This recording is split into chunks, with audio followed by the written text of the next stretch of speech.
Na Bwana awe nanyi. Nawe rohoni mwako. Somo la Injili takatifu ilivyoandikwa na Luka. Wakati ule Yesu aliwachukua Petro na Yohane na Yakobo, akapanda mlimani ili asali. Walipokuwa akisali, sura ya uso wake iligeuka, mavazi yake yakawa meupe na kung'aa. Mara watu wawili walikuwa wakizungumza naye, ndiyo Musa na Eliya.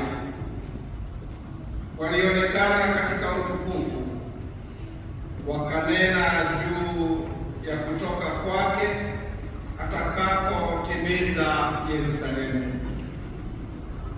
Petro na wenzake walikuwa wameshikwa na usingizi, lakini walipoamka waliona utukufu wake na wale watu wawili wakisimama naye. Nao waliopotoka kuungana naye, Petro alimwambia Yesu, Mwalimu, ni vizuri kwetu kukaa hapa.